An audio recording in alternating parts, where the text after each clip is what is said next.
Good morning, everybody. Okay, so I'd like to welcome everybody again after last night's introduction by Simon. I'd like to welcome you again to our conference on the philosophy of cosmology. Just one or two introductory remarks. This is a wonderful environment. We've tried to not schedule too heavy a load of lectures so you can enjoy the environment. Very grateful to all the support that we have. You'll hear more from the other organizers as we go on. But let me just say that we have, remind you again that we have a support staff who will help you with any problems. The technicians don't all speak English, so if there is a problem with any of the video, etc., try to find a local that speaks Spanish. That will greatly accelerate your interactions. And there's one over there, for example, right in the front. John, thank you. Yeah. Okay. So you're going to hear about our possible, progress in the dialogue between philosophy and cosmology. The idea, of course, is that many issues in cosmology seem to be very much at the borderline of metaphysics, and so it's been a source of great interest for our philosopher of science colleagues.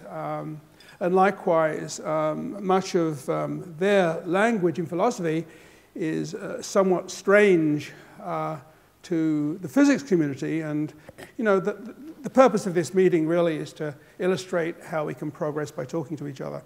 Anyway, just to give you very brief remarks, we're going to be discussing what we see around us. So here is a view of the local universe, a million galaxies or so nearby. This is what we see.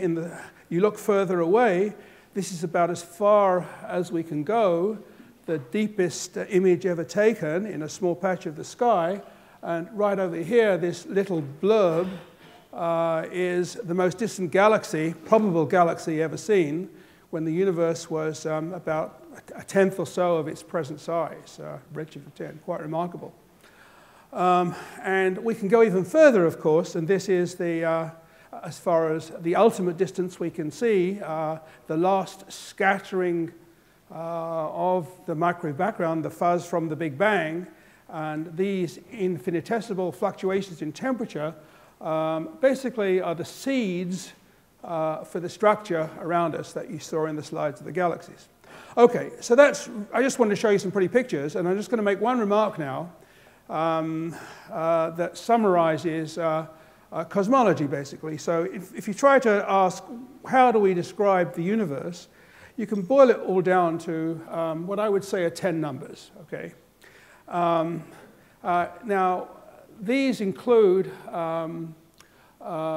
gravity, of course, the forces that control the energy from the sun, the number of dimensions, and then, given that, some of the more specific parameters that control the universe that we observe, basically the density of various components.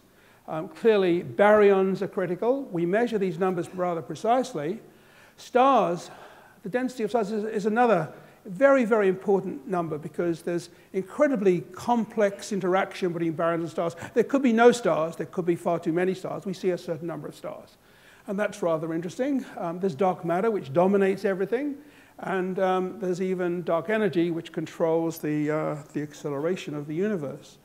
And then finally, when we get into the numbers that control the beginning, the initial conditions, if you were, we have this remarkable insight now from our last scattering surface into that.